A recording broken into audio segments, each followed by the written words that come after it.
Well, as we told you at the top of the newscast, a jury has ruled against Meta and YouTube in a landmark trial focused on social media addiction. Both Meta and YouTube were found negligent in how they built and ran their platforms. The jury agreed that this negligence played a direct role in harming the now 20-year-old woman who filed the lawsuit. Joining me now is attorney and legal analyst Lou Shapiro. We could talk about this for days, so let's do our best to simplify this if we could. Just break it down for us, Lou, if you could, the arguments that both sides presented and why the jury decided to go with the plaintiff.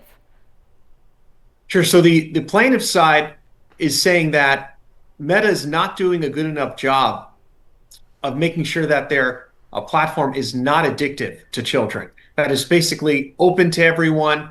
They can be on it as long as they want.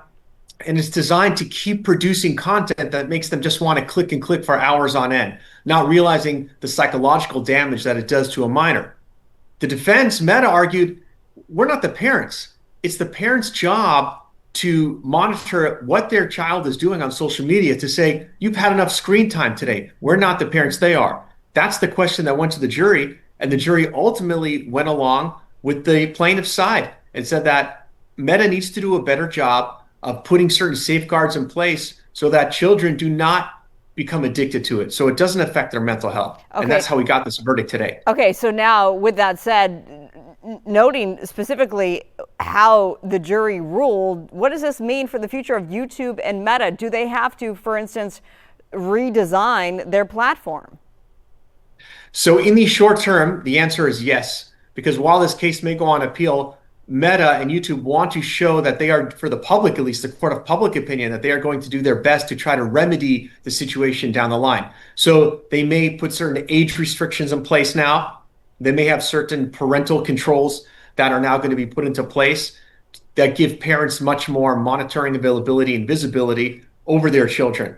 There could be certain protections in place that tell a child, you've been on this too long, now you need to take a break, and they actually tell the child, we are not going to allow this account to be active for the next 10 or so minutes. So those types of implementations, I think, will be put into place. Now, there were big headlines just yesterday that in a separate case in New Mexico, the jury there found Meta liable and forced to pay $375 million. Today, collectively, it was $6 million to the plaintiff. So $375 million, the jury ruled yesterday. What's the difference? So the case in New Mexico didn't have to do with the addiction of minors on the platform. It was a totally different issue.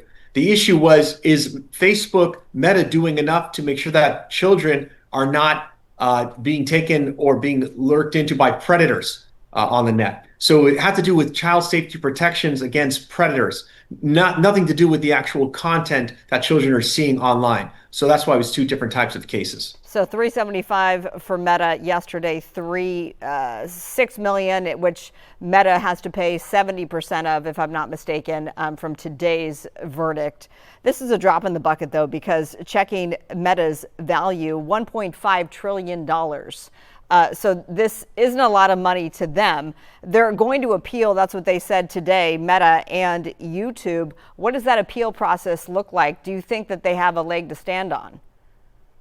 So the appeal process has two elements to it that I think we all need to keep in mind. One is that it ties up payment for potentially up to 5 years.